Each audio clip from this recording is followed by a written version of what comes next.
Hi guys, welcome back to the channel. I've got my coffee, got a sleeping baby behind me, so if she wakes up, just give me 2 minutes. Yeah, hopefully she'll stay asleep. But welcome back to part 2 of the coronavirus homeschooling video that we were making. So last time we talked about it's not as hard as you may think.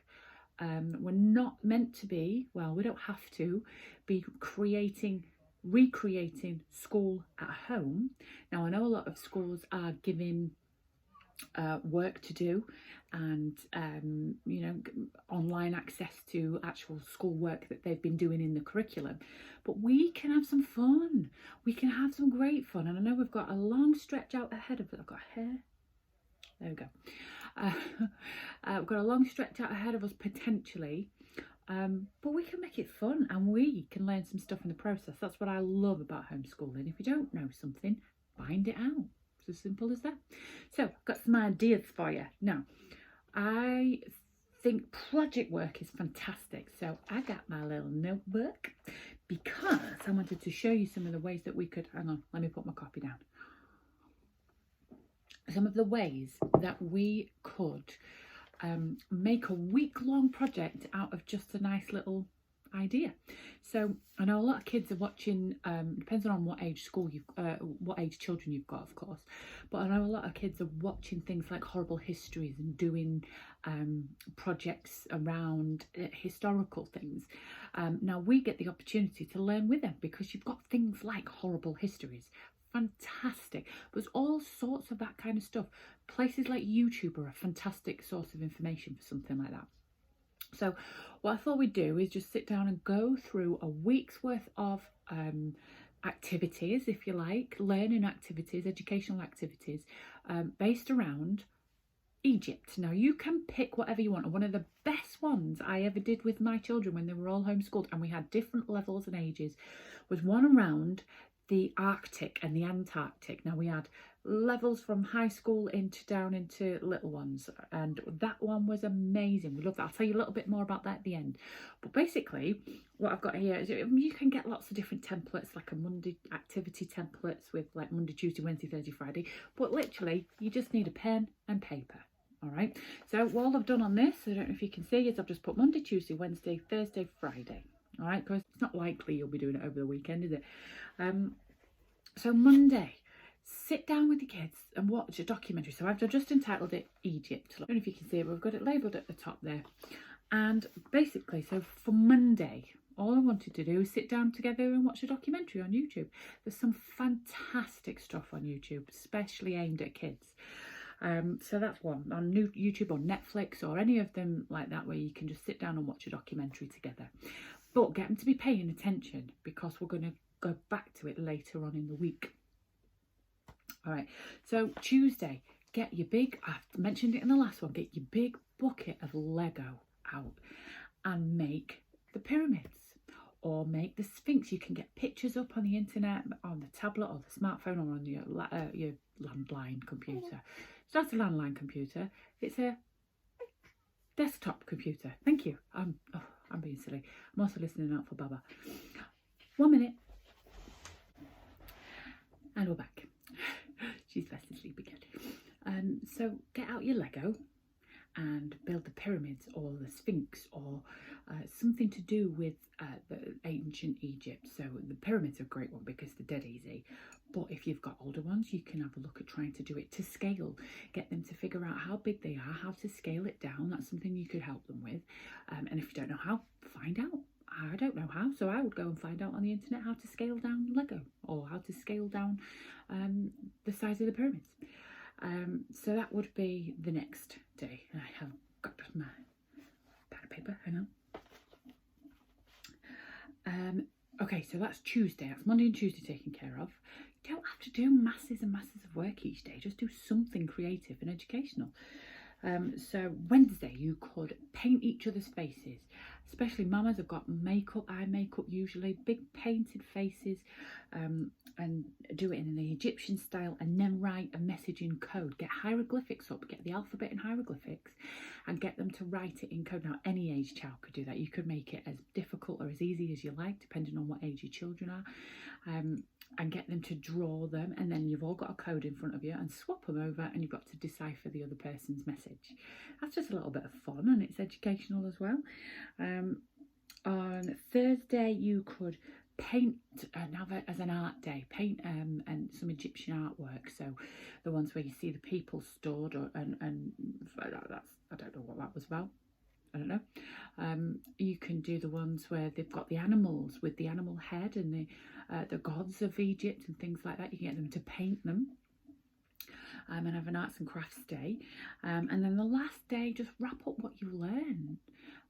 Get them to write about what they saw in the documentary. I mean, obviously, if you've got little children, get them to tell you or draw, do a storybook about what they've learned and what was the favourite part about what they've found out.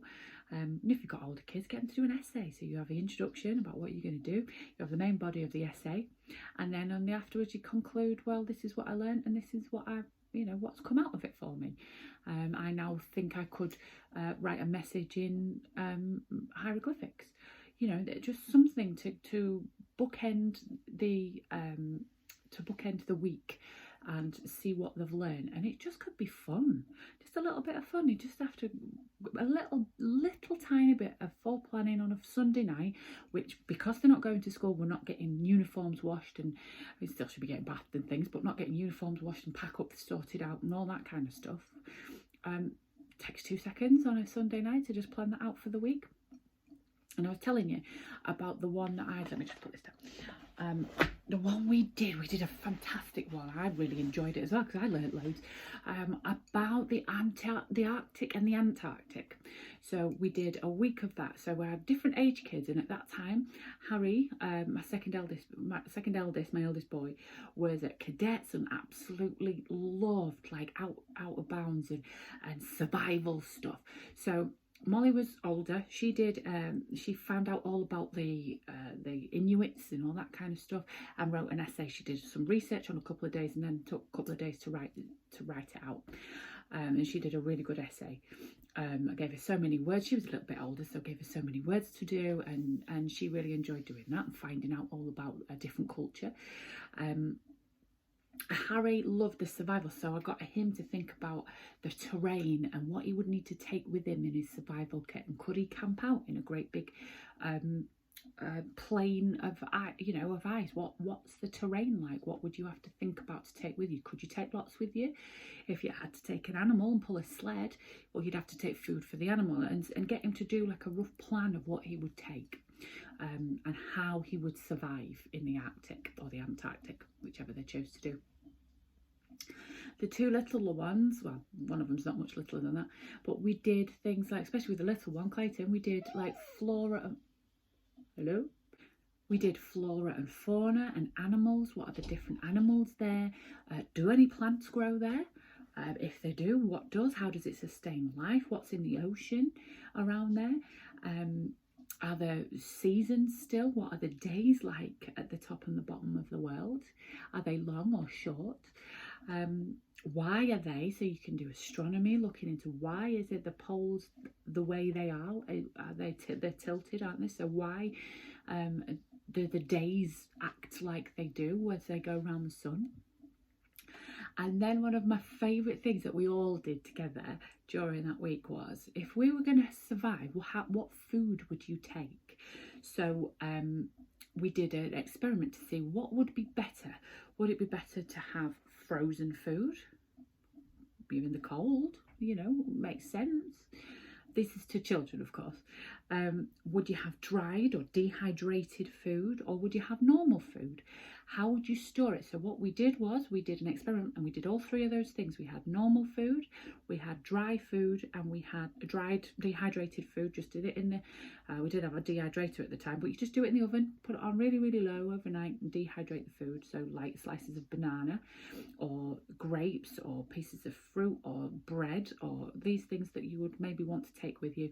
And then we did frozen. So the day before we wanted to do the experiment, we froze some bananas and some bread and some bits and pieces in the freezer. And then the next day we got it out in the morning and we put it out as if we were going to eat it. So then we were like, right, well, let's try them. Let's try the foods, and getting the children to try and discover for themselves which is the best. and we figured out, well, I won't tell you what we figured out, you go try it. It was fantastic. But this is the sort of thing you can try, and is great. I remember that so vividly, and that was a good couple of years ago now. But we loved doing that. It was a really great week, a really good, interesting week that you can quite easily adapt to the age of your child.